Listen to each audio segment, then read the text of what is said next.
Akali Dal alliance ahead of the early 2027 Punjab Assembly election. Sources tell NDTV that the alliance is inevitable before the stakes go into the elections. As the Jharkhand student protest enters its 14th day today, 2 weeks, there are attempts made by the government to break the deadlock. A team of 4 ministers from the Jharkhand government, accompanied by a senior officer, is meeting students to discuss their demands and address the concerns. Significant development in Vijay Sangeeta divorce saga. Wife of the Tamil Nadu Chief Minister has withdrawn her divorce petition filed before a family court. Following her decision, the court disposed of the petition as withdrawn. Delhi hit by a spell of very heavy rain, unusually heavy rain this evening, inundating low-lying areas and severely disrupting traffic across the capital area. Several major roads continue to be affected as waterlogging has, as always, brought traffic movement to a crawl, with commuters facing significant delays. The Met Department has issued a red alert. Coming up on the show tonight, a new season of our beloved show Chai Stop is back. We've got Rahul Srivastav, who's joined the NDTV team once again just in time to ask the question, the Gen Z buzz, who clocked it? That's the question we're asking. Also, India's first woman top gun of the Indian Air Force has just broken a glass ceiling, and I'm going to have that full report out for you right here on India Matters. Let's get started with our top story tonight.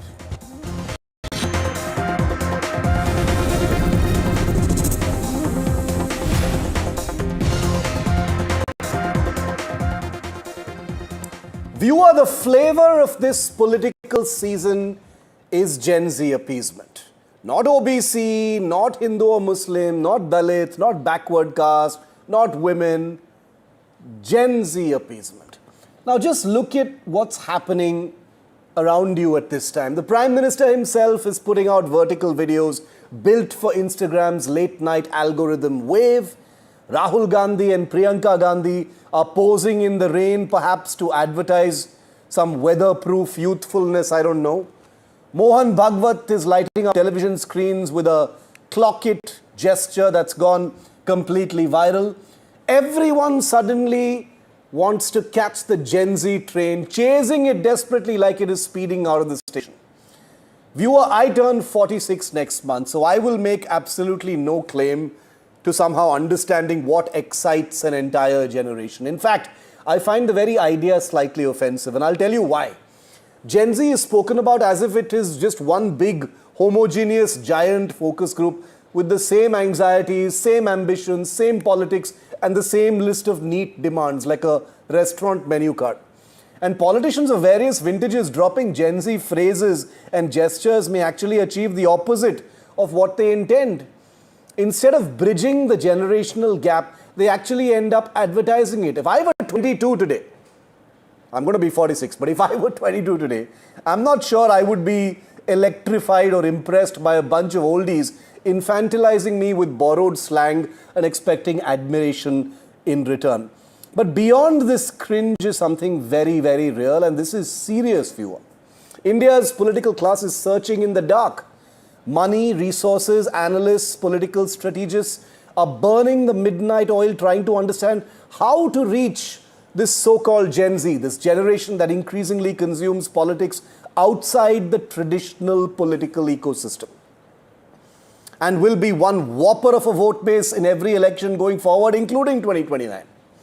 One protest at Jantar Mantar can become 1,000 reels, 1 million shares, and a political force before the old guard has even drafted its press release. That terrifies conventional politics and politicians. Some are moving fast to make amends, others are trying the old and tired methods to appear youthful. But remember, that's one little slice of an enormous young demographic that is this country. What you saw in Jantar Mantar was one little brief bubble of what a young India actually is. So politicians are scrambling to sound young, look young, they're putting out memes. I don't know, perhaps they're solving the wrong problem. I could be wrong. India's young may not have a neat manifesto, but they do seem to have a common minimum program. Don't patronize us, don't lecture us, don't manufacture relatability. Listen instead, pay attention instead, take our anger seriously, and recognize that some of the old ways simply don't wash anymore. Do it with respect, but listen more. Like I keep saying, the rules of engagement have most definitely changed. I don't think the Gen Z needs politicians to speak their language. It needs them to hear it.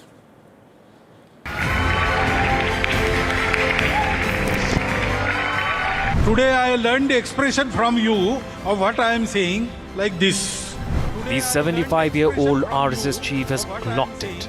Like this. आप करिए साथ में करते clock it.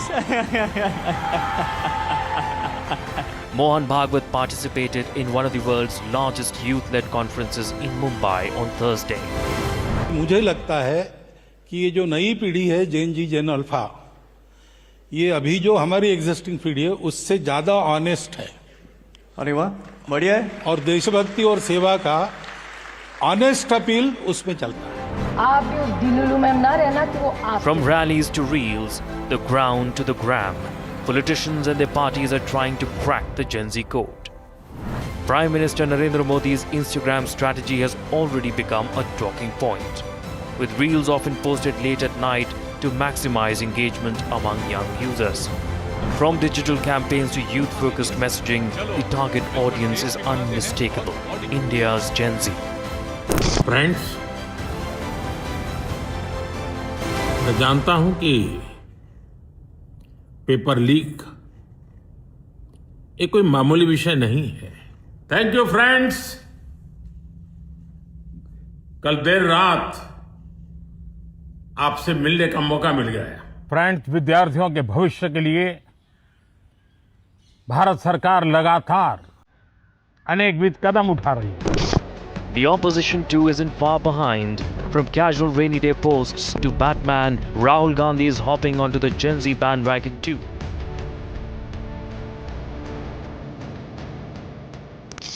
Clock it, Riz, Delulu, these aren't just trending words in social media anymore.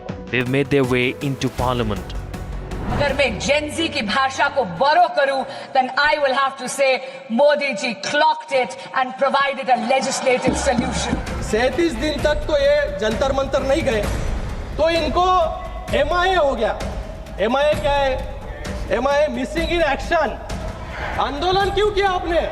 उनको FOMO हुआ, FOMO, fear of missing out. जब ये पूरा प्रदेश हो रहा था, पूरा ये प्रदर्शन हो रहा था बच्चों का, राहुल गांधी जी को पूरा पॉलिटिकल फोमो हो गया और राहुल गांधी जी सोचे कि मैं कहां जाऊं भाई, इतना हाईलाइट स्पॉटलाइट सबको बाकी को मिल रहा है. सीधा राहुल गांधी जी जाके प्रधानमंत्री जी के घर के सामने बैठ गए. ये जेन जी जिनके जबान पे शहीद आजम भगत सिंह का इंकलाब जिंदाबाद का नारा था, और जब वो कभी आपसे टकराते थे तो दूसरा नारा देते थे, वास्ते गुने हुइयां.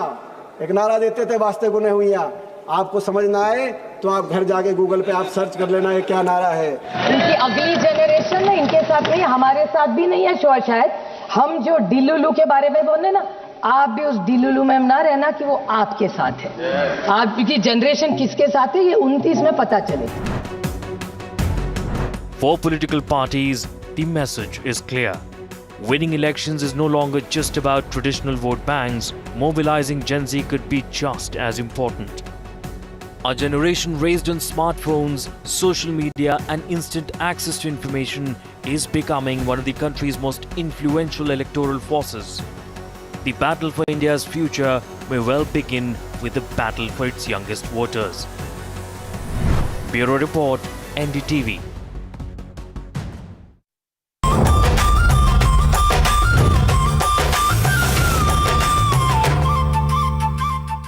Hello and welcome to Chai Stop, the beloved NDTV show where editors, reporters get together every once in a while to kick around the big topic of the day. And do I really need to introduce the topic of the day, guys? It's Gen Z. Obviously, it's Gen Z, right? But before I kick into the topic tonight and ask a question, Vasudha, our political editor, managing editor Padmaja, our executive editor Gauri, and our latest, not Gen Z, but Boomer on the block is Rahul Srivastav. who's just had a ghar wapsi here at NDTV. I skew the average age here. You know, when I told people on Twitter that Rahul Shri is back, there was like a huge meltdown over there. Sir, where will your digital videos be? Where will we see you? Where will we see your wonderful opinions? Well, this is the answer to that. At least on Chai Stop, every single week you will be seeing Rahul Srivastav. So welcome, Rahul. It's fabulous to have you back. And you cannot miss these shows. Rain or shine, you've got to be on it, because I've got huge pressure from your audience, for God's sake, saying where is Rahul Shri. So anyway, guys, Rahul Gandhi and Priyanka Gandhi are getting wet in the rain. Mohan Bhagwatji is clocking it. Yes. Modi ji is making get ready with me videos. midnight vertical videos. No, and get ready with me Get videos. ready with me videos. So obviously everyone's fighting for the Gen Z attention. I don't know who's getting it, but there seems to be at least some kind of an acknowledgement on a serious note that there is a disconnect. You know, is the government disconnected with Gen Z? Is the political class in general disconnected with Gen Z? You know, I would right off the bat say the answer is yes, and even they know it. That's the reason why we're seeing all of these things. Rahul, you want to kick it off on a broad level? All of these things we're seeing show that there is a sort of shocked awakening in the political class, definitely in the government, even at the Prime Minister's level, that bhai kuch to disconnect hai. You see, I think it's not a question of a disconnect. Every political party identifies a voting demography. If you see the conversations in the vocabulary over the last 10 years, every government, every political party has talked about that we have the largest population of people below 35. 65 to 66% people of India are below 35. 80 crore people are below 35, and that's our largest asset. Every time our foreign leaders will go to foreign lands, they will talk about it, that this is our asset. Now, that's the block they had identified. They never thought that inside that block, there was one block which was not 0 to 35, but it was 0 to 17 or 17 to 35. They never created the demarcation between these two demographic blocks. So that is why they could never strategize for that. Till you identify a demography, see, you know what are Dalits, you know OBC, MBC, EBC, and within EBC, the Kushwahas. So you strategize for that. So they never identified that as a block, and since they didn't identify it as a block, they never strategized for it. And that is why, if you see, then there is a problem. We have a generation which is, I will say, politically non-aligned. Usually we used to say women voting as their husbands vote, or children voting as their parents vote. This generation is not tied with that political umbilical or ideological and umbilical. in fact, is sometimes hostile towards it. More you tell them, they may actually revolt against it. Now, since that is the issue, the political parties have a problem. Any movement which comes up, what do political parties want? Political parties want that they should be leading it and they should be benefiting from the dividends of that agitation. And that is why Rahul Gandhi didn't go to the protests. The Jantar Mantar. Jantar Mantar. Because if he goes, he has to work under their umbrella. That's not something which will bring them dividend. Do you think he missed an opportunity there? Oh, huge. Yeah, he should have gone there, you think? You see, compared to Narendra Modi, he's younger.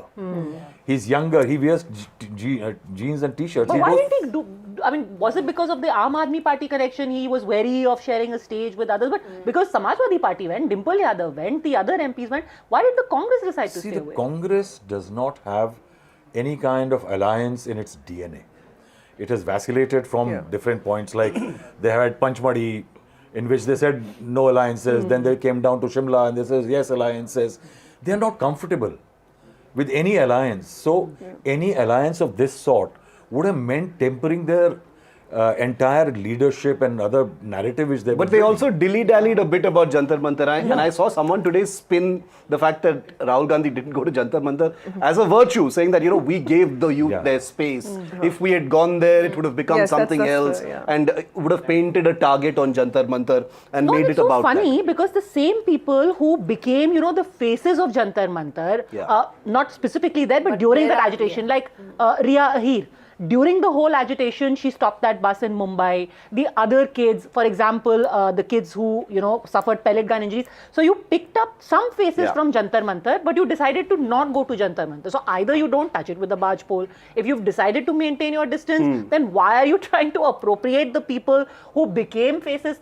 So I frankly didn't understand what was I think everyone's a little confused right now. There's a dilemma within the Congress. Yeah, but I'll tell you what the Congress feels. Okay, Congress says that the negative impact of social media, हमसे बढ़कर कोई नहीं जान सकता इसको, because we had to make our leader walk for 3,000 kilometers to get him, get rid of this Pappu image. Like the Bharat Jodo Yatra was done because the Pappu thing was overwhelming. And it would be taken seriously. Yes, so they feel that this 30% deficit of Gen Z, Dalit, Muslim vote is going to hurt the BJP in 2029 elections.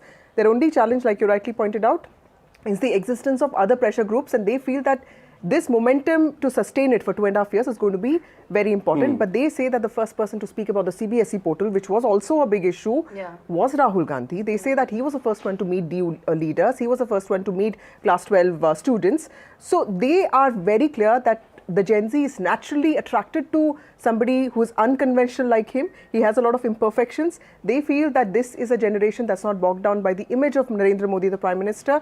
They're not in some ways entrapped by but there's his also personality. the sense that he's been trying for so long to capture this space, and suddenly you see these young upstarts appear from nowhere and completely I think eclipse. that was 1 month, June 17th to July 17th. But look at the engagement yes, of course, it was a and the missed traction. opportunity Who's in that talking thing, about the Congress right now? He's doing AMAs on Instagram now, saying, ask me anything. It's almost like a counter reaction to it, when the truth actually is that the Congress has been trying to, reach out to the youth. If you flip that argument, which is that whether you take NEET, whether you take CBSE, all of it, or you take UGC, these were issues that were festering for weeks and months.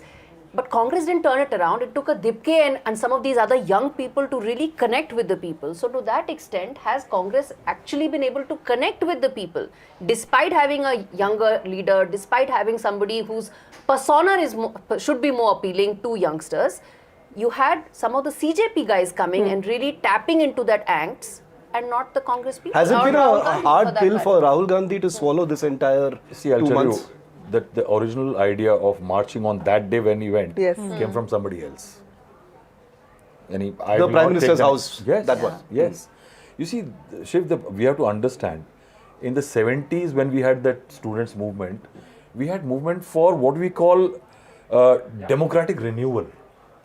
You look at these kids today, not one of them is actually against the institutions. They want institutions to change. They want things to change. They're not challenging कि you may have elements entering and saying कि भारत का हालत खराब है, भारत ये है, भारत वो है. These are not, this is not Gen Z. Gen Z is unhappy with things the way they are. They want things to change. But they don't want those radical, that the entire institution is bad and CBI kharab hai, Sarkar kharab hai, election kharab hai. Now, Rahul Gandhi and the Congress have taken the political pitch to a different level. EC is defunct. Institution. Every institution, it's bad. Our constitution is gone. In that, even the Gen Z is not identifying with it. You have to tone down because they want things to improve. They are not bothered about a lot of political trappings and everything which comes. And you remember how Shashi Tharoor reached out to Dipke and all in the middle of the Janata Protest. Forget this, come and be part of the Congress. How ironic, right? which is it's so interesting you mentioned that, because just look at the contrast. And I, in saying this, one doesn't mean to paint one as good or the other as bad. It's not a value judgment, but just look at the difference in the way you see the Gen Z react in Ranchi to certain issues and the way they're reacting in Jantar Mantar. So, sometimes we also make the mistake of saying that just because, it's the tyranny of distance, that because it's Jantar Mantar, because a whole lot of us can go there, in half an hour, we think this is representative of all of Gen Z. No. So you've got a large swath of people, when you travel, say in, in places like Uttar Pradesh, Bihar, even in places like, Tamil Nadu, when you go to the interiors, Maharashtra, you will see a huge difference of the way younger people in smaller cities, smaller towns are thinking, as opposed to those in larger cities. Look, there is a certain amount of privilege that children in cities come from. Yeah. That is not available when you're in a smaller town. So you've got entirely different Conversation priorities. is different Conversation also. is different. Here I can, here I can sit at Jantar Mantar and say, overthrow the government, defund the police. But that's not a luxury I enjoy. I need all of these institutions to function when I am sitting in Dispur, or when I'm sitting in Jorhat, or when I'm sitting in Bahraich. So I want institutions to exist but function properly. You see, So what is I have very also different But there is priorities. also- I can't get to Delhi if these institutions don't work. But I also Exactly. feel that this is the first generation that has acquired all its culture and values from online media, from digital Digital stuff. natives, yeah. So I think that's why we see a lot of unity in the language they speak, in the values they uphold, and they're very performative in nature. There's something really endearing about them, which is why when I was speaking to the BJP guys, they've done a whole survey on this. What are their big takeaways? The big takeaway is the fact that it's very performative as a generation. They will also understand social realities, but it's a generation that also believes that it needs to perform. That looks maxing thing is something they're trying to understand, because they want to look good and they also want to look candid. They also understand the importance of imperfections. They don't want like perfectly scripted people. They want institutions that function and they are ready to be honest. And I think that is one thing that the BJP has learned faster than the Congress party. I'm sorry, the what is Congress Lookstar generation. looks maxing is the Insta Gen Z term generation, to yeah. I love how Vasudha just slipped in because she's cool. She's like, looks Aura maxing. I harvesting. know what looks speaking to maxing. both sides and You both clocked She's it, covering Vasudha. it, yes. But I want to ask everyone, because obviously there is a academic, theoretical kind of study going on within the government. I'll start with you, Rahul, on whether there's a disconnect, what is it, and how to do it. What is also interesting to see is how fast the Prime Minister has personally sort of reacted to it. He's putting out the videos. We can sit here and be cynical about, these are oldies now suddenly reacting and making midnight videos. But there is a certain agility or nimbleness to at least reacting or trying new things. Okay, telling his ministers to be more active on Instagram. Forget Twitter. You've already got Twitter. Now focus on Instagram. In fact, the NDA MPs, Shiv, 1 minute, he just asked all the NDA MPs in the parliamentary meeting to go speak to the opposition. He wants outreach to happen at all levels. So this is a very different kind of government that we are seeing right now. It's also probably because they feel that this is the time to also showcase a picture of outreach. What is happening within the government? What kind of conversations are happening within the government about this that has led to these vertical videos, these midnight videos and stuff? Well, they've gotten multiple studies done, and they feel that the Prime Minister's videos are working because the Prime Minister is seen as somebody who's consistent, somebody who reaches out. They also feel that this generation, like Padmaja said, this Gen Z that we see, the homogeneity that we see on social media is not something that is prevalent throughout. They feel that they've corrected the mistake. The resignation should have happened long back. It was not just NEET. There were many other problems. Dharmendra Pradhan was not necessarily the most incompetent guy, but something's happened. He probably could have taken responsibility. Yes, and they probably should have fixed it. There was a thinking in the government to have gotten this done. They probably missed that bus. They corrected it. And when you're talking about looks maxing, by the way, look at the difference. If you've got one bunch of people who would, be, say, very free with their expression and, say, okay, doesn't matter what kind of language I use, there's also this same generation which is doing bhajan clubbing. People like us are not doing bhajan clubbing. I was invited to one, by the way. Yeah, it's not like we didn't sing bhajans. We did sing it, but now it's also cool to be looks maxing doing bhajan clubbing. Which is right. That is also a Gen Z, which thinks it's very cool to do it in your colleges. You're organizing it on your campus. See, what is very good is, Shiv, I find that post-liberalization, something very funny happened. The entire society got engaged into affluence, getting their life better, economically well off. And we had lesser collective action. Society as a collective action was not there. In fact, if you see, that left style protest, mobilization faded away in a certain period. I think the Gen Z has brought it back. We had protests, like we had Arvind Kejriwal, of course. He emerged from a leader, but Hardik Patel. That protest was a very interesting protest. Such a young guy. He led a very credible protest. And it actually made the Gujarat government accept what they really wanted. So what I will say is that we are back into the times when a section of the demography is ready for collective action. And the government is supposed to listen to it. See, if you see the history, when you're saying tenacity of the government, 2015, Bhagwat made the remark about quota during Bihar election that they suffered. That's when they learned the lesson, that you need to be nimble, otherwise you will lose. See, farmer protest, they lingered for a while, but eventually they took the bills back. Now you had... This time was much faster, actually. They say now farmers had to wait for a year. Much but faster. Farmers had to Gen Z wait for got 1 it. year. Then in 2024, you had this 400 par and this narrative that Dalits ka quota chala jayega and all Constitution that. change. The government suffered. So they realize now that they will have to address these macro entities. You have to be deft on those addressing their concerns.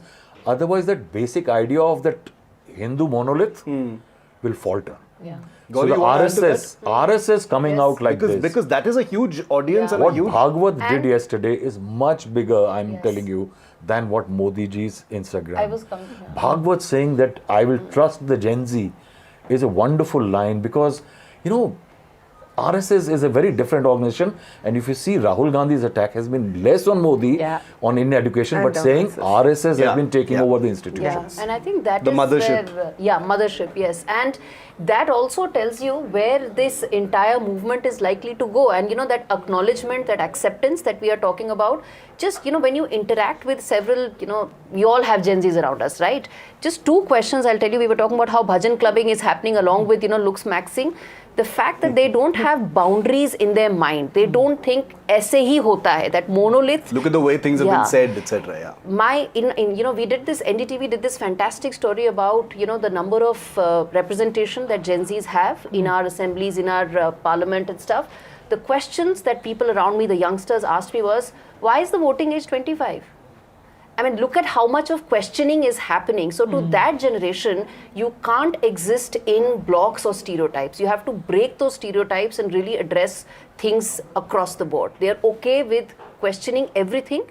And I think it is those fundamental aspects that need to be understood. And I think that recognition is coming. I'm just wondering, does the BJP and the RSS, by its very nature, somehow not... is Gen Z not comfortable with the BJP and RSS by the very nature of these organizations, because they are seen as, you know, more traditional, right of center, and that's something, you know, the youth is the age of revolution, and which is why the whole image of left as, you know, no boundaries, we will be unfettered, any language, anything, lifestyle, liberal. Is there a fundamental mismatch over there? I think, you know, Gen Z is Everyone's a communist in college. Gen Z is not listening to right? the I mean, it's speeches. just a lifestyle which appeals to you. I mean, look at JNU. I'll be very honest with you. You know, when I came from Lucknow to Delhi, I was fascinated with JNU. I used to go and sit at Ganga Dhaba every time, and I remember there was this one time, 5 of us used to take one auto so that we can divide the money between all of us. And when we reached there, suddenly the auto guy said, "Ki acha, main 50 rupees nahi, main 70 rupees lunga." So we were arguing, and all 5 of us were girls. And suddenly these two men in, like, you know, very dirty kurtas and ponytail, one guy with the ponytail came and he said, 50 rupees lo, nahi to hum auto jala denge. And we were enamored. We were like, who are these people? JNU is the place to be, where, you know, everything is kosher. So it just appeals to the youth. And how does the right, or how does the BJP and RSS break through that? I think as you grow older, like Hardik Patel, the Patidar reservation, or, you know, when I came to Delhi, Kanhaiya was a big thing, right? Like, you know, we all went to his protest. And where were these like, people during this what whole Gen Z happened to them? revolution? Where was Kanhaiya? I think that is where, while they have a sense of respect for institutions, I also believe that they're not looking at the Prime Minister's speech at Red Fort. They're not looking at what's happening in the Parliament. They like the videos that that come on Insta. So there's a very different kind of communication that they comply with. And I think it's getting difficult for all of us to understand, which is why the Congress, what they're trying to do is they're holding something called the free group discussions, which is FGDs, trying to just understand what they want. And that's why they've come up with this Listen more than give gyan, Listen basically. more, and gyan is something that they hate, the Gen Z hate. So that's why they're just looking at very short form discussions. What the Prime Minister is doing, I think consistency will pay off, because at the end of the day, all of us are going to grow older, and we're going to understand that conservatism is going to hit us very badly. One thing about this Gen Z I have found, I have a 25-year-old daughter, that they are not in one direction. They may not like Modi or the BJP for the right wing that they are, but they may like that they have brought better roads. So they are not, I think they are more multi-directional than past generation. They don't. So they may. So there is a possibility for the BJP to recover ground, because that's what this generation is about. It's not, you know, by the time we were in colleges, we were fixated on the left. Bhai, ab jo hai baki uske bahar hai, wo bekar hai. But this generation is not. And then, You know, I find that they have an amazing. I find my daughter, she's studying abroad, but she knows what is happening. I don't know how she does. Yeah. Yeah. I don't know how she does, but she knows what has happened in India. Invested in what's happening. Yeah, she stays invested. She knows what the PM said on the from the Red Fort. So they are not like us. I don't think they don't fall for one idea and then invest everything in it. They keep a very open basket, and that is where it is more difficult to actually woo them, because you don't know what they are going to opt for on which day. But it is also to recover, it's easier because they are not fixated on one political ideology, one logic, or one negative or positive. And I find that actually the most exciting, because everyone seems to be sort of searching in the dark in some sense. Plus, there is this temptation to see Gen Z as one sort of monolithic block when they're not. You know, whether it's bhajan clubbing or in general views about things. Like, for instance, today I saw, someone, presumably a Gen Z person, quote tweeting the Prime Minister on his handloom tweet, saying, respectfully saying, sir, ye sab nahi chalega. Okay, all this will not work. Play to your strengths. Talk about your track record on national security, on infrastructure, and things like Ending Maoist insurgency. Why do you think that we don't appreciate those things? Exactly the point that you're making. You know, so instead of trying to reach a point where you think get ready with me is going to, put on a light bulb in some Gen Z minds, adapt your own strengths to that Gen Z message. That's what they're looking at. And I'll tell you a story about Gen Z and how it works through generations. So when Jewar Airport groundbreaking ceremony was happening, and that story just stayed with me, because it was, to me, a symbol of how disconnected even we are from what people around us are thinking. So when we'd gone for the groundbreaking ceremony, I was going to all the various villages, where the displacement had happened, to check if they've been compensated, etc. So when I was doing my PTC, there was this very old gentleman who was sitting on his cart and he was smoking a hookah. So when I finished, he said, "Beta, tum English बहुत अच्छी बोलती हो, पढ़ी है तुमने." So I said कि मैं convent में थी.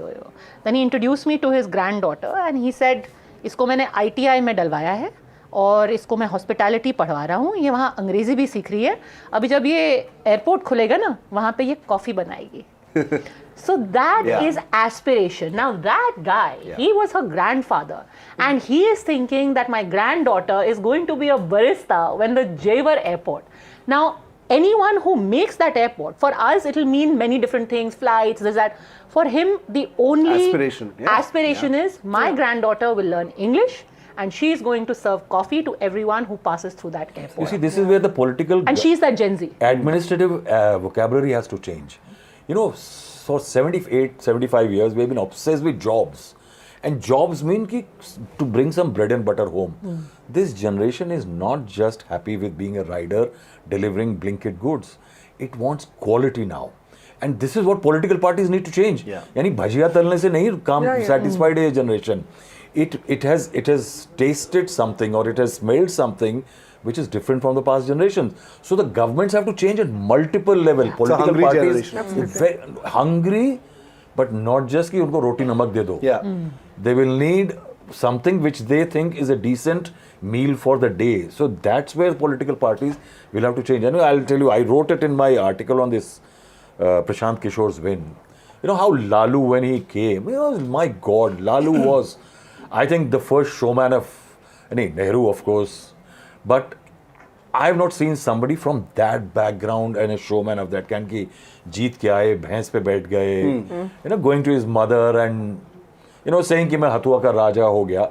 Now this Prashant Kishore win, I think that's where, see what has happened in Tamil Nadu, you guys covered it so well. This generation is not tied by all those little things. You have to offer them a little much more. And I think that's where the BJP has also a crisis, and the Congress, because they have very strong student organizations. What were they doing? What was an AB, and especially now in BJP, the second in command RSS, ABVP man. At least 7-8 ministers in government, ABVP people. ABVP is right now the flavor of the BJP or the RSS. And you have a separate Yuva Morcha also. You have ABVP and you have Yuva Morcha. But more than jobs, what I felt was also some Gen Z person was talking to Ankit when he went to Jantar Mantar and kept saying that Sarkar has to be real. Sarkar has to be real. I mean, be real in the sense, the government has also done a lot of things which any political party would do, be it getting MLAs, expanding, saying one thing, but doing things because that's what politics demands you to do. RSS can be a very idealistic organization, but BJP is a hardcore, politics-hungry party that wants victories, right? Yeah. So when that boy kept saying victory, be real, I think what the Gen Z also expects is the government needs to be more transparent. It needs to just say that, we are like any other normal government. We are trying our best. Authenticity and we are not some morally righteous, pious government. We're not going to give you something that nobody else, can. So, see, that is why the mistake element, that did the government make a mistake? The government has not said we made a mistake. Yeah. But yesterday, Mohan Bhagwat said, yes. Chook hui hai. Exactly. That line actually shows that how far the BJP and the RSS is ready to go to actually get this generation back. Because remember, this generation which is about to start voting is going to be the RSS voter, a target vote for the next another 60 years. Yeah. But do you think the 30% deficit that the Congress talks about, Muslim, Gen Z and Dalit, do you think that could be a considerably influential bloc in 2029 elections? See, it will be. It definitely will be. But is the Congress getting that vote? Yes, See, that is true. Yeah. Everybody is out to get them. I don't think that political parties are out to get traditional voters now. They are out to get this. In Maharashtra and Bombay, you have got hoardings coming up by government. Even Devendra Fadnavis, the government, everybody is now going to go after them.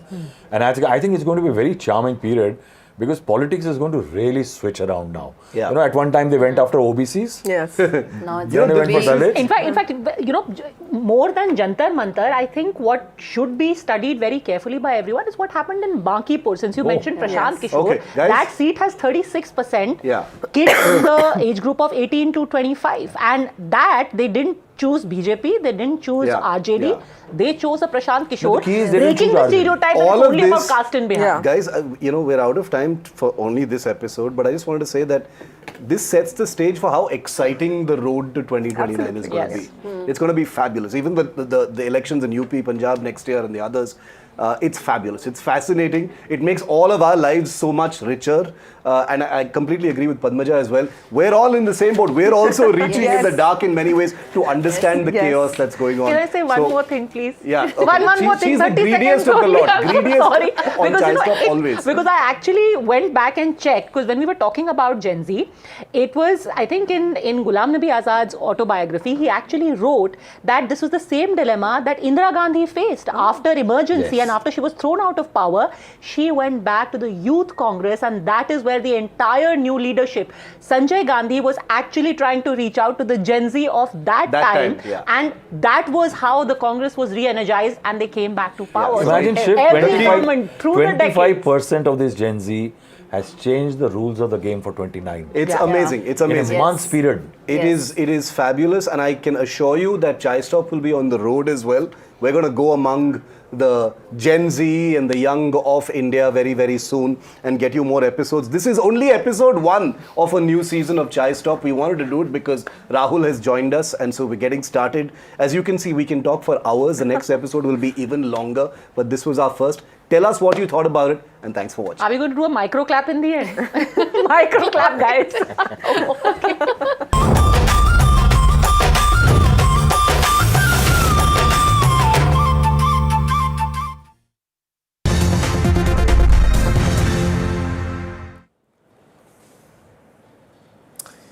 She is India's first woman Top Gun.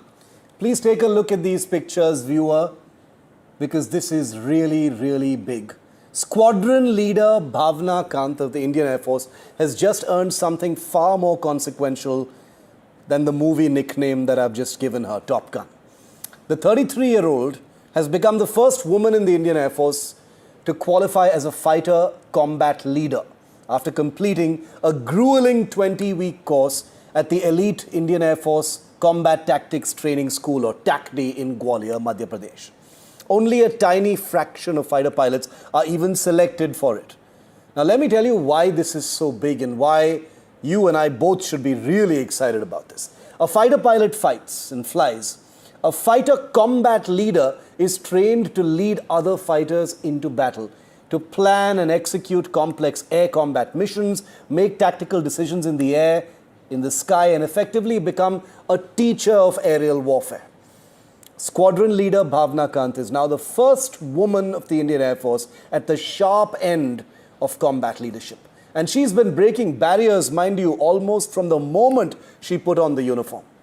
In 2015, India finally opened the fighter stream to women. Women could finally become fighter pilots. In 2016, Bhavna Kant, Avani Chaturvedi and Mohana Singh became the first 3 women commissioned as Indian Air Force fighter pilots. Bhavna went on to fly the formidable MiG-21 Bison and in 2019 became the first Indian woman fighter pilot cleared to undertake combat missions. Today she flies the Sukhoi Su-30 MKI, one of the most powerful fighters in the Indian Air Force's inventory, and now she is the first woman Top Gun, because there is an enormous difference between being allowed into a cockpit and being entrusted to lead combat from one. The first proves that you belong. The second proves the Air Force trusts you to lead others into war.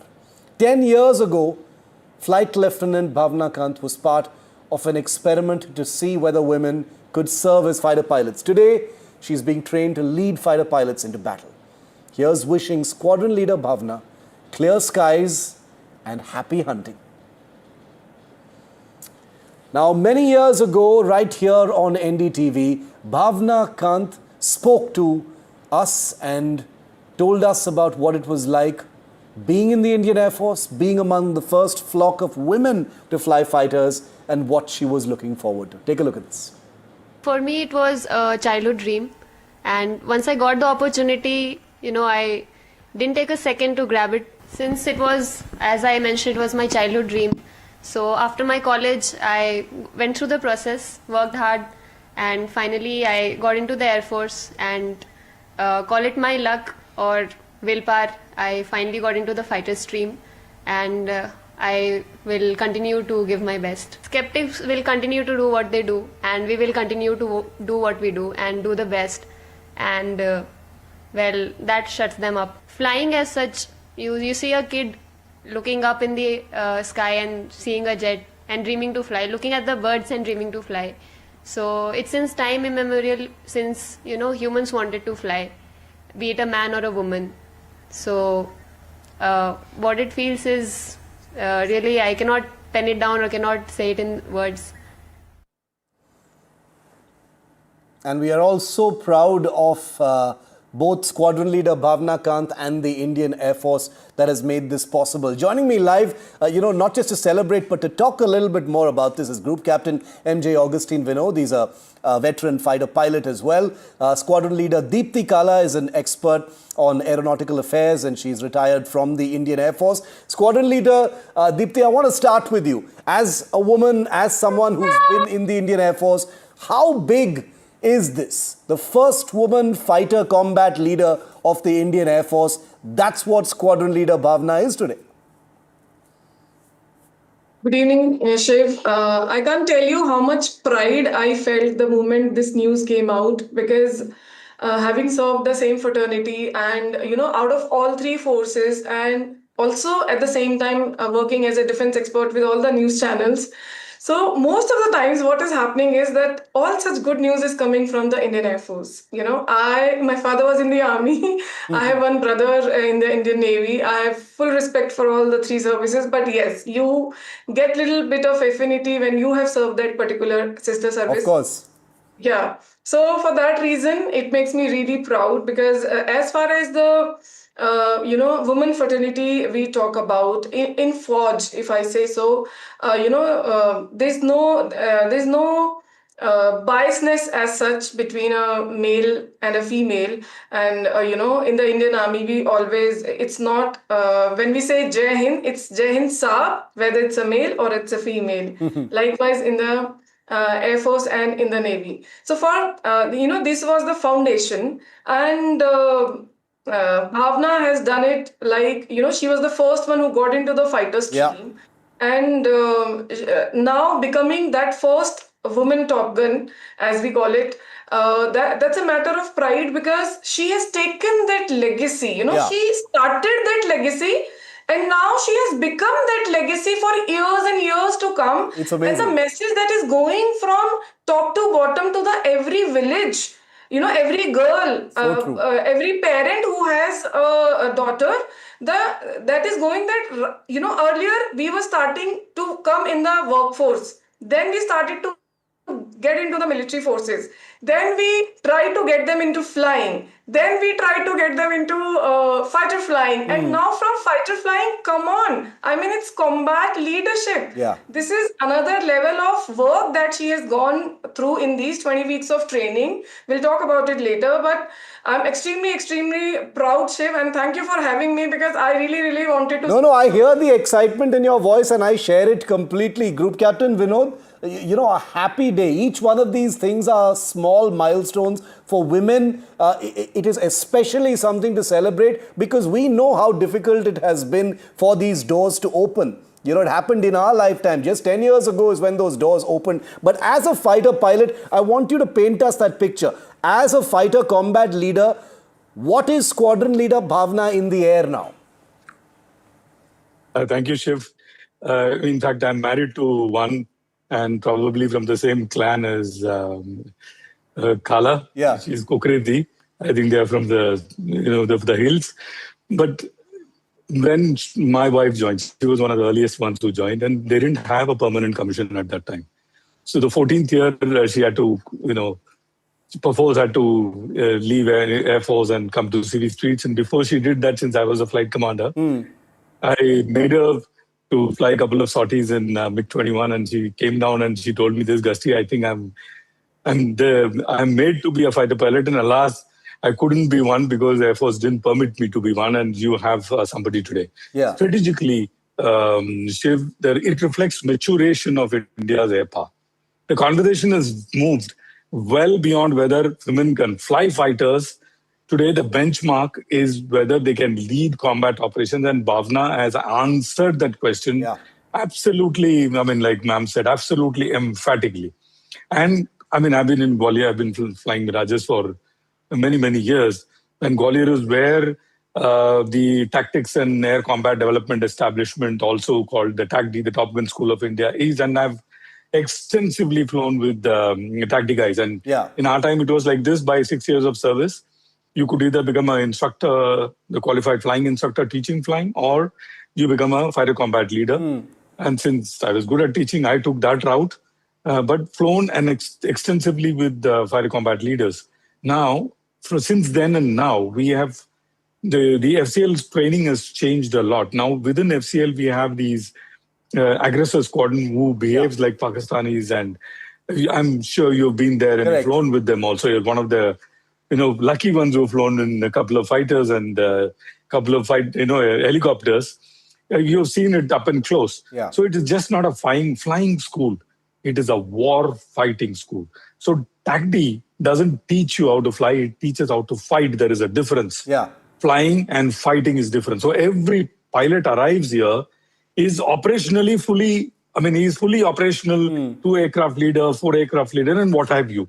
But TACD transforms an experienced pilot into tactical leader. So in a squadron, we call them Squadron FCL. Yeah. He or she, now onwards we can say he or she, is the one who teaches the rest of the squadron what is the current fighting philosophy and how to align with the current fighting philosophy. Not only does she'll be leading the fighter missions, she'll also be teaching young leaders, upcoming leaders, how to lead a formation and how to develop new combat tactics, which is, mind you, post-Sindoor is becoming extremely complex and offensive. So this offensive mindset she is going to inculcate into her squadron in a multi-aircraft package. I just wanted to add one question to that, Group Captain Vinod, which is that, when this story was being discussed in our newsroom just before my show today, a lot of the young women were saying, but will she be able to fly in combat now? that seems to be a grey area. Are our women fighter pilots allowed to fly in active operations like Operation Sindoor? Does this new qualification open a door for combat flying in operations for people like Squadron Leader Bhavna? A very good question. In fact, in fighter squadrons, we do not distinguish whether a person is male or a female. As simple as that. And that should answer your question. So there's no rule. There's no rule like that. A. B. She is going to be the sole squadron FCL. And traditionally, the first mission is led by the commanding officer. The second mission is led by the flight commander. And the third mission is led by the FCL, squadron FCL. She is going to be the third formation crossing the border. She's not going to be the fourth or the fifth formation crossing maybe simultaneously along with the CEO and the flight commander, the squadron FCL leads a large package. And today it is extremely complex: electronic warfare, air defense, multi-fighters, AWACS, everything put together. No, so it's going to be interesting times. My colleagues here in the NDTV newsroom are going to be very happy by your clear-cut answer. I told them I would ask that question live on today's show, because who better to answer it than people who've been in the Indian Air Force. But Squadron Leader Deepti, I'll end with you. Like you said, multiple doors being opened, and this isn't just one woman who now becomes a fighter combat leader. This just creates a shockwave across the country of inspiration for people who may want to do the same thing and get into the Indian Air Force. What an incredible step that is. 100% Shiv, as I said, this has opened the door. Like 10 years ago, another doors were opened that after these three, a lot of women started to dream about it and they started to get into it. Now, why Bhavna is extremely special for all of us is because she was the first one who got into it, and now she has taken that legacy forward. It's not that from somewhere in between she's not picked it up. She started it and she's continuing it. So if you start it and you continue it, it takes tremendous amount of pressure. It takes tremendous amount of courage, willpower, intelligence, Shiv, to come at this stature and do this, because and I understand the power of the word first. Shiv, I've been part of the first all-women contingent of the Indian Air Force in 2015 RD parade. Yes. And I remember the kind of pressure we had from the entire country that all-women contingent would be there and we have to march it. And, the kind of training we had undergone. I clearly remember getting up at 1 a.m. in the night and 3 a.m. we are at the Rajpath. Now, only to ensure that the day we march, the entire country is proud of the women officers that they have in the military forces. So imagine the kind of pressure she alone has handled. It's beautiful. 144 in total. It's genuinely beautiful, and that's the reason why I think this is a happy occasion. We wish Squadron Leader Bhavna and her family and her unit congratulations and nothing but the best. Always clear skies, happy landings, happy hunting, because she's a combat leader now. And we look forward to, reporting more on such beautiful milestones in the Indian Air Force and beyond. Squadron Leader Deepti, Group Captain Augustine, as always, thank you for your service as well. Squadron Leader Bhavna, thank you for your service. And I hope she's watching NDTV tonight as we, cheer her on and wish her the very best with many more flights ahead. Thank you very much for joining us. We're taking a very quick break. We'll be back with much more.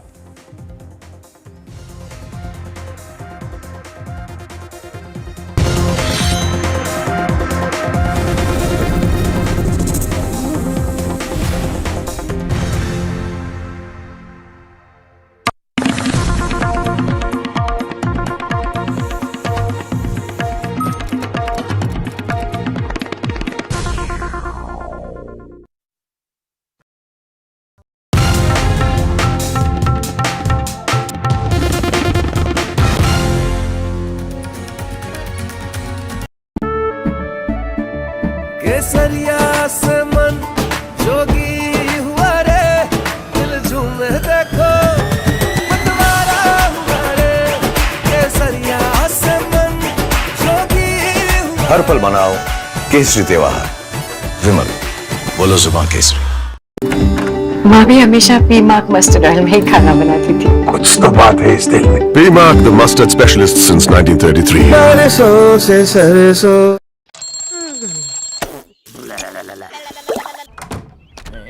रंग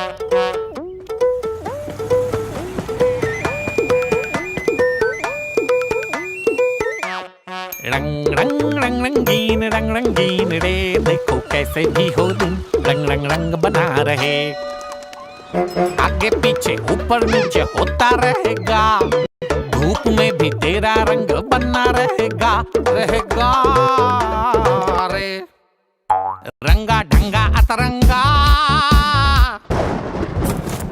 रहना तू सतरंगा, जो होना है वो तो होना ही है, रंगीले तू सदा मुस्कुरा, सदा सदा सदा मुस्कुरा, रंग रंग रंग रंग रंग रंगीन रे, देखो कैसे भी हो दिन रंग बना रहे, बोझे पेंट्स रंग बना रहे।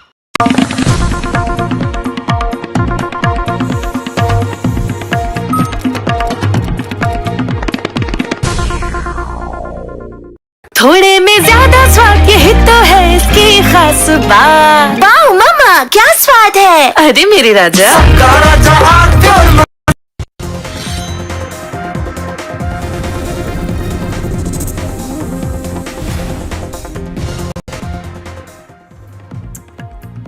And we've got some breaking news coming in. Leader of the opposition Rahul Gandhi has stepped up his attack on the central government's E20 petrol policy, calling it a major issue and alleging that the higher ethanol blend is damaging cars and two-wheelers, affecting people's life and increasing their expenses. In a video message, Gandhi said the Congress would take up the E20 issue in a big way. However, the video has also drawn attention for another reason.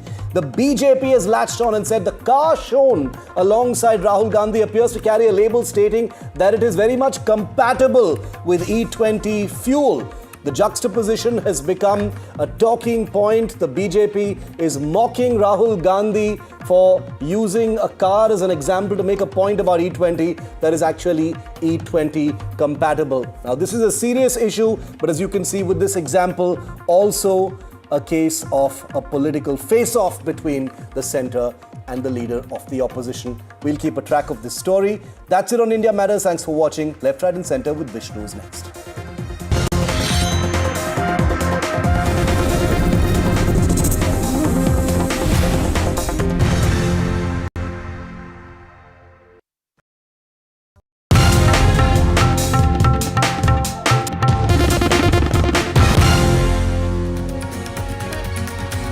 Hindustan मिले हिंदुस्तान से, जय हो देश हो विदेश हो जेके हो, देश का टायर जेके टायर। जानते हैं मैं एलीट मैट्रिमोनी क्यों रिकमेंड करता हूं? 17 years of experience, largest database of elite profiles और 100% confidentiality. Elite Matrimony, India's most successful matchmaking service for the elite.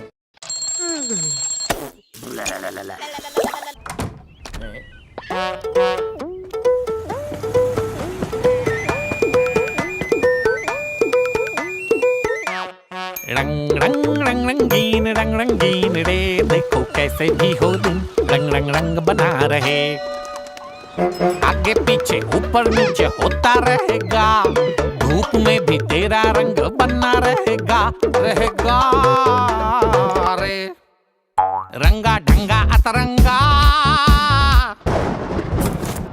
रहना तू सतरंगा, जो होना है वो तो होना ही है, रंगीले तू सदा मुस्कुरा, सदा सदा सदा मुस्कुरा,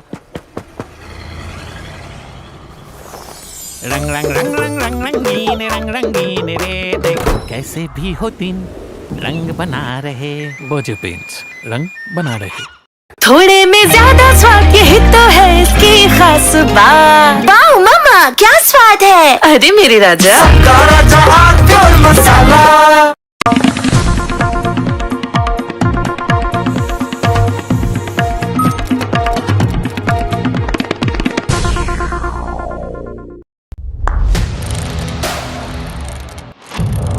What seems settled for me is unfinished business.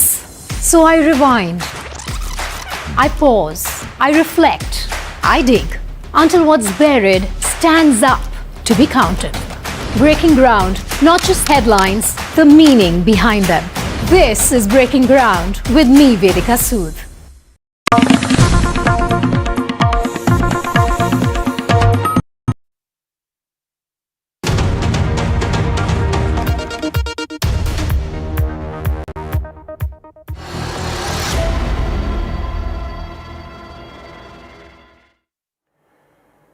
Good evening. Welcome to Left, Right and Centre. I'm Vishnu Shom. On the programme this evening, we've got two parts. We've got a very important interview with the Akasa CEO coming up. It's 4 years of the Akasa airline in India. But the big story in Delhi today, and the national capital region, intense rainfall, perhaps more intense than people can remember. Delhi continued to reel under an intense spell of monsoon rain, throwing traffic completely out of gear. Let's bring up those shots and show our viewers what exactly has been taking place. There was flooding in areas, residential colonies, and it's across Delhi, Gurgaon, Noida as well. It's been an absolute nightmare on the roads. The big worry is that this may not be over just yet. According to some reports, more than 35 localities across the region have crossed the 100mm mark till 7:30 p.m. this evening, with Kalkaji in Delhi topping the list at a staggering 184.8 millimeters. Parts of Noida recorded 165 millimeters. Gurugram, Sector 24, logged 148 millimeters. Sector 37 in Faridabad saw nearly 125, with Ghaziabad in the 70 to 100 millimeter range. Visuals show absolute traffic chaos, as you can see over there. Just a complete nightmare. Bumper-to-bumper jams and crawling commutes on stretches like Delhi's Ring Road, Gurugram's Golf Course Road and Cyber City, and the Noida-Greater Noida Expressway. The rain has started to taper off. Forecasters, however, warn of fresh spells overnight, which could push many more localities past 150 millimeters, with southeast Delhi and Noida even in the range of touching the 200 millimeter mark. For those of you who felt that it was a hot summer, there wasn't enough rainfall in the national capital region, well, think again. Well, it has been raining heavily since morning, and it is in fact certainly the monsoon that the residents of Delhi expected, because even now, let me show you in the visuals, it is continuously raining here in the national capital. We are currently reporting from Akshardhan, and you will see that the impact clearly is also on the traffic here. You'll see that the traffic is currently, moving at a very slow pace. From some parts of the national capital, there have been reports of waterlogging as well, be it Sangam Vihar or be it some of the outer regions of Delhi. And for that, the Delhi government, in fact, has said that they have put the ground teams on alert so that pumps can be deployed and the waterlogging, that can be fixed as soon as possible. Meanwhile, the IMD has issued a red alert, which means that this kind of rain will continue. And in fact, even for tomorrow, the IMD has issued a similar alert for the rains, and also in fact advised the people that whenever they step out of their houses to use more and more of public transport, and also to make sure to carry an umbrella with them. Now with camera person Rakesh Mahale, this is Ishika Verma for NDTV. Well, my colleague Reet joins us now from Noida. Reet, thanks very much for being with us. What is the situation around you? Could you give us a sense of how bad traffic was, and what is the weather forecast? So, it stopped raining just a while back, and, it had been raining incessantly all across the Delhi NCR region, like my colleagues have been reporting since morning. Now, what's important to understand is that the IMD had issued a red alert, a red warning for all of today. Even yesterday, we saw an orange alert that was issued, so clearly the IMD has been tracking the weather when it comes to the national capital region very closely. While there was a respite from the humidity and the pollution and even, of course, summer temperatures, we did see intense waterlogging in different parts of the national capital region, especially when it comes to the ITO section of the national capital. We saw that there was a heavy amount of traffic jam, going to and fro from different parts of the national, the Delhi NCR region was also a big task, owing to the fact that, of course, today was also a weekday. So there was anyway traffic of people who were going back from their work to their respective houses. So that was also something. But what's also important, Vishnu, is the fact that this rainfall this time around is historic. Now, this year, we've seen a cumulative rainfall in the first week of August, of which is about 127 millimeters, which is way more than what we've seen in the past couple of years. This has, in fact, even broken the record because the last time we saw such rainfall was back in 2011. So this rainfall this time around, this has been the wettest week of August since the year 2011. IMD officials are also tracking the data. They're also predicting, more such rainfall to come in the days to come in August. Even for tomorrow, they've issued alerts and said that there could be, showers, that we could see heavy showers accompanied by thunderstorms and even lightning. Back to you. Reed, thanks very much for joining us. My colleague Tejshri joins us from the Gita Colony area, the flyover area. The Gita, it's been terrible at the Gita Colony, Tejshri. Could you tell us about the traffic nightmare? It's 10:01 now. There's still intense traffic where you are. Could you give us an idea of how difficult it's been?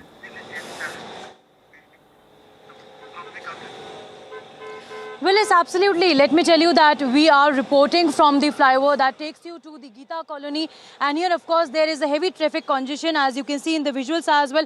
That's how there is a slow-moving traffic over here. And this condition is pertaining since past 20 to 25 minutes. We are also, in fact, stuck here in this traffic since past more than half an hour. And also, in fact, remember that the Indian Meteorological Department has already issued a red alert in Delhi NCR and nearby areas as well. Perhaps that is why we also witnessed that how there was extremely heavy downpour in the national capital, where several areas, including South Avenue, North Avenue, and the very heart of the national capital, that is the Connaught Place, that was also completely flooded. There was waterlogging as well in several areas. Here also, in fact, we'll be showing you the pictures so as to how the waterlogging and heavy downpour in the national capital is resulting actually into heavy traffic congestion. And these are the pictures that we are giving you from the Gita Colony flyover as if now. And seems like the condition will be remaining same for the next upcoming couple of days, as well as the Indian Meteorological Department has not issued any kind of alert for Saturday or Sunday for that matter, but they have stated that the similar kind of condition we will be witnessing in the weekends as well. The alert is yet to be issued, but the picture is in the picture you can easily via pictures you can easily understand so as to what the situation over here right now is. And similar kind of pictures we also witnessed in the several parts of national capital, say it be at India Gate, say it be at ITO, say it be other parts, say it be at Akshardham flyover as well. And in fact, what the experts have also been saying that we will be witnessing similar kind of conditions in the next upcoming 2 days as well. And that is by several advisories are also being issued by the administration to the people living in the national capital that do not travel unnecessarily unless it is required, keeping in mind the current situation of the roads in the national capital, say it be heavy waterlogging as well, or for that matter the heavy traffic that we are witnessing right now still, which is 10:04 p.m. here in the national capital. All right. Reet, let me come back to you one more time. I think just to put it in perspective, it's been a very hot summer, Reet, and it's not rained very much. And now in the last couple of days, and perhaps going into the weekend, there is so much rainfall that the annual shortage in the NCR is perhaps being made up. But this is not the way we want it.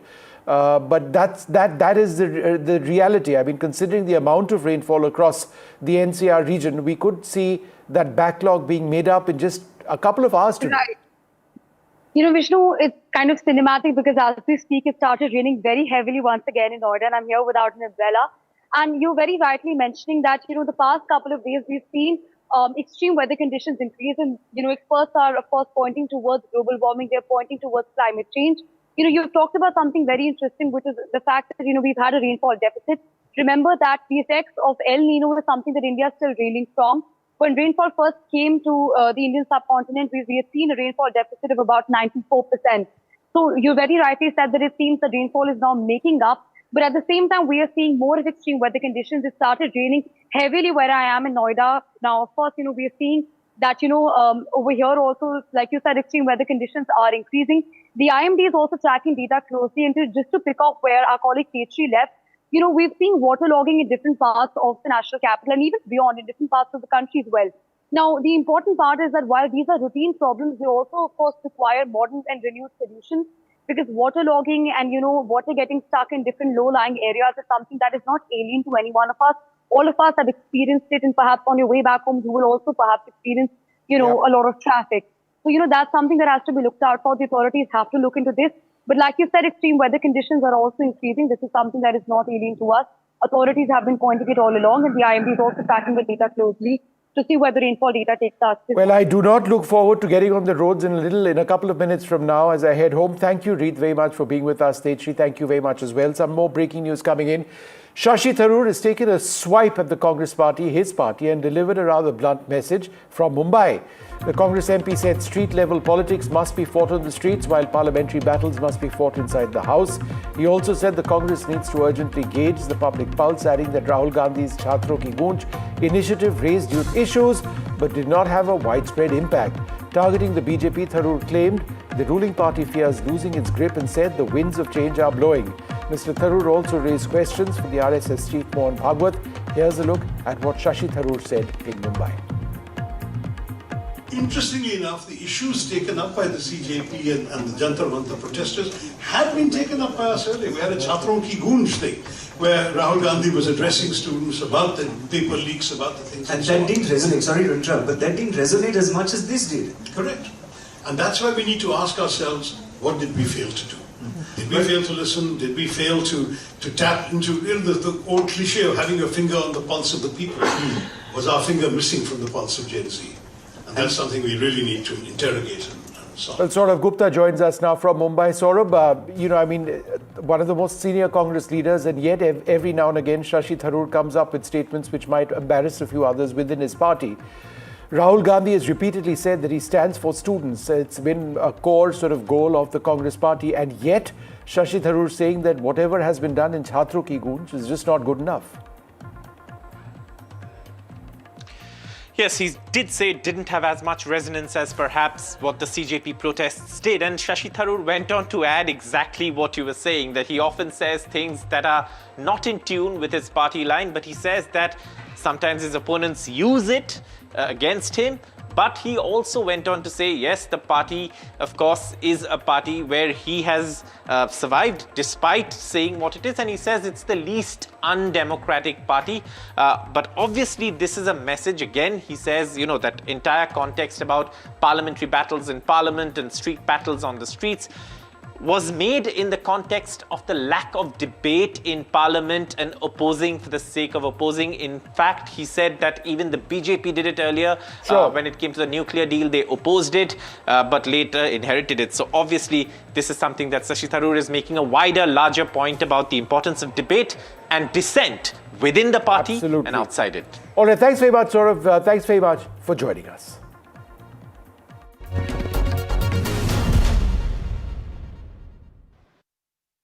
In the Indian skies, dominated by Indigo, the largest carrier in terms of the number of passengers, and Air India, there is Akasa as well, which has been doing extremely well. They've recently inducted their 40th aircraft. It's the anniversary of Akasa. I'm delighted to be joined by co-founder and CEO Vinay Dubey. Thanks very much, Vinay, for being with us. Akasa has now inducted your 40th aircraft recently, but globally, Boeing 737 MAX delivery delays have perhaps slowed your original trajectory, some would say. How severely has a supply chain issue impacted, let's say, your unit economics? For example, can you realistically maintain your original target timelines for a public listing without letting us say an expected fleet expansion? Yeah, Vishnu, I think delivery delays are a thing of the past. So for the last year and a half, I think deliveries have been coming very regularly. And whatever issues Boeing had, I think are well behind them. They got approval of the FAA to increase their production rates to 48. I think there was news that was put out recently that, after a long time, they actually delivered more aircraft than Airbus did.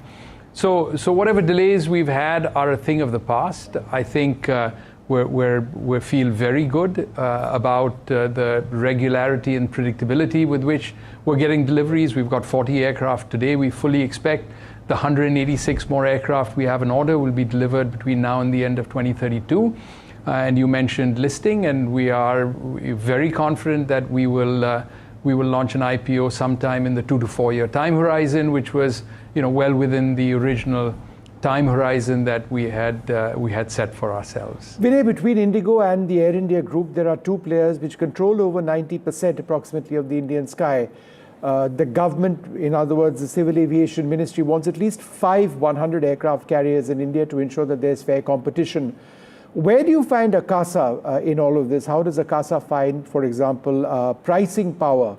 What is a workable yield for you when competing for slots against giants is so challenging and tough? They've got their massive network leverages. Yeah, so first, Vishnu, I will say that, it's not that we didn't have the Tata Group and Indigo in existence 5 years ago when we decided to launch Akasa, right? They existed, their market shares existed at similar levels, and so we have launched Akasa with our eyes open fully, knowing that if we are able to create an airline that consumers want to fly on, and we've spent a lot of time focused on this consumer experience with our seats and our food, the overhead bins, the quality of our service, whether it's in flight, on the ground, our tech experience. And so our view was that if we're able to create this experience that consumers want to fly on, we create an industry-leading cost structure, that we will be just fine, because India as a country actually does need many more airlines, right? Consumers deserve a choice, and we're one of them. In terms of, you use the 100 aircraft mark. Look, we're at 40 aircraft. We'll get to 100 very soon. We're not giving you predictions of whether it's going to take, 1 year or 2 years or 3 years, but soon enough. We've got 186 more aircraft, to be delivered roughly in the next 6 years. So I think you can do the math in terms of, approximately when we'll get to that scale and size of 100. So all we can say is that we've got our heads down, trying to create this airline that, consumers want to fly on again and again. And we'll do our part in really serving this, this interest of the Indian consumer and India Inc. Others is not something that obviously I can claim ownership for, but I can certainly tell you that we'll do our part. Vinay, I think one of the things that you are doing, it's a big announcement on your 4th anniversary, is reaching out to your customers much more. What exactly is the big announcement? Go ahead, tell the world. Yes, thank you for that. So we've spent the last 4 years really focused on the consumer experience, including reliability and on-time performance, and really the reliability of baggage delivery and many other aspects of consumer experience. As a result of that, we're just shy of about 30 million journeys that consumers have taken. Tens of thousands, hundreds of thousands of people have flown us multiple times. And so it's only fitting in our 4th year anniversary that, in order to say a big thank you to people who continue to choose us again and again and again, that we would launch a loyalty program. So yes, on the 7th of August, we are launching Akasa Elevate, which is the brand that we have chosen for our loyalty program as a way of saying thanks to these consumers that have been absolutely amazing and have chosen Akasa again and again. We think it's a unique program. There are many firsts that we will have in it. As an example, we will allow people to show up at the airport early in the top tiers and be able to take as many flights that they want if they show up within a 12-hour span of their original. We're going back and allowing people to make retro claims all the way to the start of the fiscal year. If someone achieves a particular tier status, then it doesn't matter where they're booked from, all the benefits of their tier status will accrue to them. And then of course there's this hyper-personalized service that we hope to provide every one of our higher tier members throughout their journey, because those are the kinds of things they're looking for. And then all the flexibility in terms of changing flights and cancellations, the kinds of things that people who fly often are really looking for. So we're very excited. It's really for the customers that have given us so much in terms of repeat flying, and we're very happy to launch Akasa Elevate today on our 4th year anniversary. You've positioned Akasa as an early anchor tenant in a sense in greenfield airports, Navi Mumbai, Jewar or Noida Airport. That's a huge bet, because I assume that the success of Akasa, whether it's at any of these airports, the new ones, is closely linked to the establishment of connectivity infrastructure. That's not in your hands. And therefore, in an acutely price-sensitive market, if you as an airline have decided to get into greenfield airports, how closely is your viability and success linked to that infrastructure development? Yeah, I think first, I will tell you that we've amassed a very reasonable portfolio of slots even at the existing airports, right? If you look at the footprint we've got in Terminal 2 in Mumbai today, or the footprint that we've got in Delhi, or the footprint that we've got in Bengaluru, I think we've done really well. And part of the reason we've done well is because even airports, are looking forward to competition, have been extremely welcoming towards Akasa. As far as these two particular greenfield airports are concerned, one in Mumbai and one in Noida, we're extremely confident about the success that we will have at the airport, but the airport will have as well. So Mumbai and Delhi have not had new capacity in a meaningful manner for a long time. I mean, Mumbai for decades, Delhi perhaps a little less. And so both these areas, the catchment areas, have actually been starved of capacity for a long time. And so we are very confident that both these airports will do well, and very confident that the bet Akasa has taken on these will be just fine. The initial results of both these airports are actually extremely promising. Yep. In different ways, in different routes, but are extremely promising.